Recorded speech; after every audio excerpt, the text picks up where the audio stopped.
Is God really playing hide and seek with our lunch? Seriously, have you ever stopped to think about how a tiny piece of bread can suddenly become, well, Christ?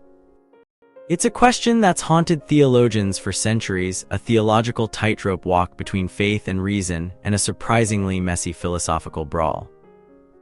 Forget everything you think you know about the Eucharist. We're diving deep into a world of ancient arguments, stubborn scholars, and a whole lot of complicated geometry. Let's start with a guy named Aquinas. A brilliant, calm, almost infuriatingly logical fellow. He believed that things aren't truly separate, but just different ways of being the same thing. Think of a building, it's the same brick, but arranged in different ways, creating a house or a school. Aquinas said the same about God and the Eucharist. The body of Christ wasn't changing into bread, it was just revealing itself in a new way.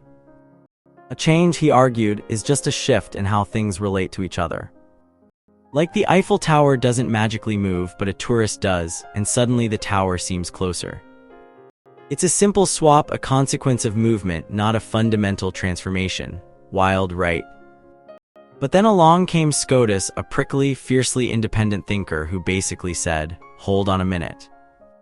He ripped into Aquinas' idea, arguing that this whole-being conversion was a total misunderstanding. Scotus wasn't interested in simple relationships. He was obsessed with categories, the way things are fundamentally grouped and defined. He claimed the whole idea of transformation was like a misplaced domino, a ripple effect that shouldn't be happening. He argued that internal relationships, the way things connect within themselves, are always rooted in absolute truths, the very substance of things. A change in a relationship, he insisted, always started with a change in something solid and unchanging. It's like saying a painting changes color because a brushstroke changed. It's the color of the paint that matters, not the brush. Now picture this, a building moves and a person moves closer. Aquinas says it's a simple consequence. Scotus says it's a whole different ballgame. He started dissecting movements like a surgeon, breaking them down into tiny, precise steps. He identified 4 motions for a moving building and 8 terms, little pieces of information, involved in that movement. It's mind-bendingly detailed, like a philosophical instruction manual for moving objects.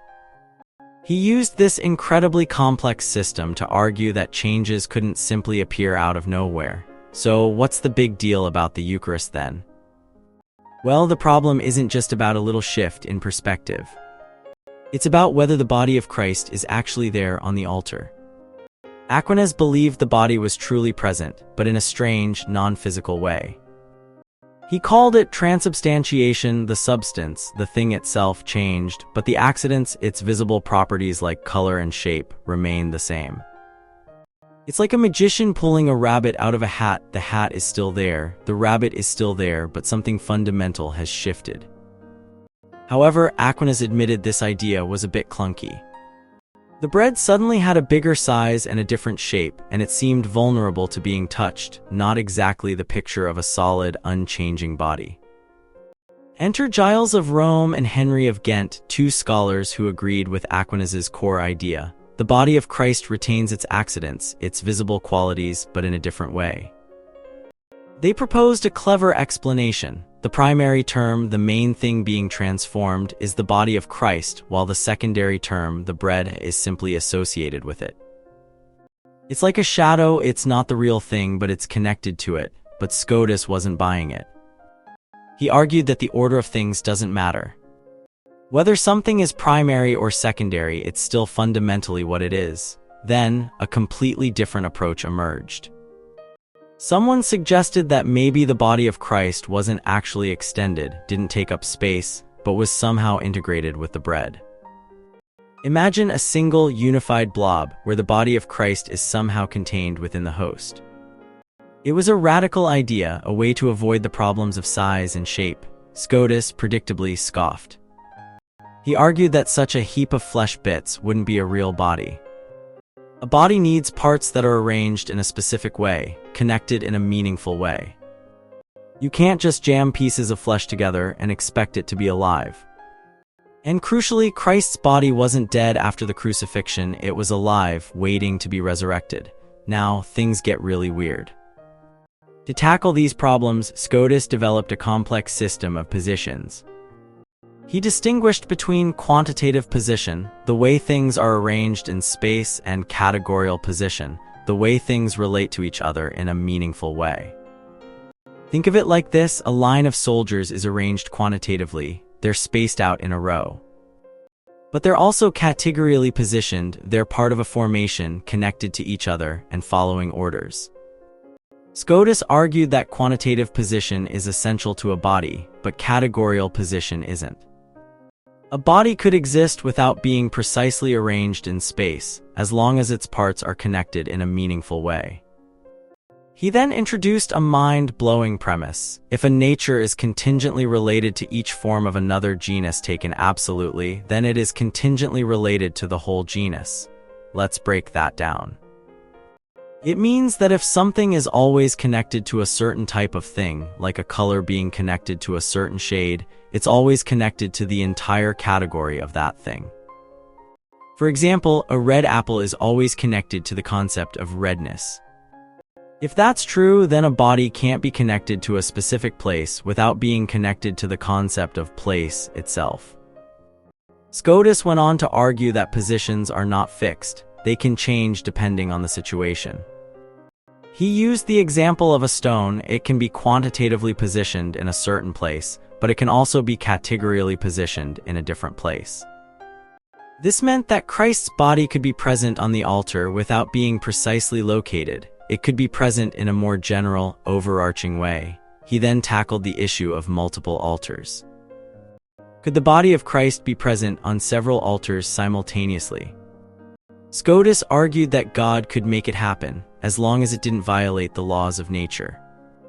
He reasoned that God could make the whole body of Christ present in one place, while its parts were distributed across multiple locations.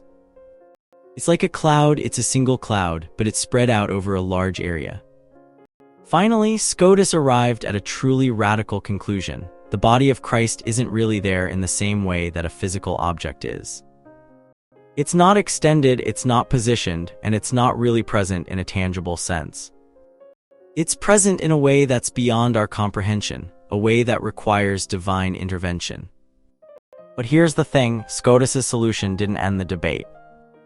Other scholars offered alternative explanations, arguing that the body of Christ did retain its physical characteristics, albeit in a mysterious way. Some suggested that divine power could somehow compress the body of Christ into a tiny space, making it appear to be present in a larger volume.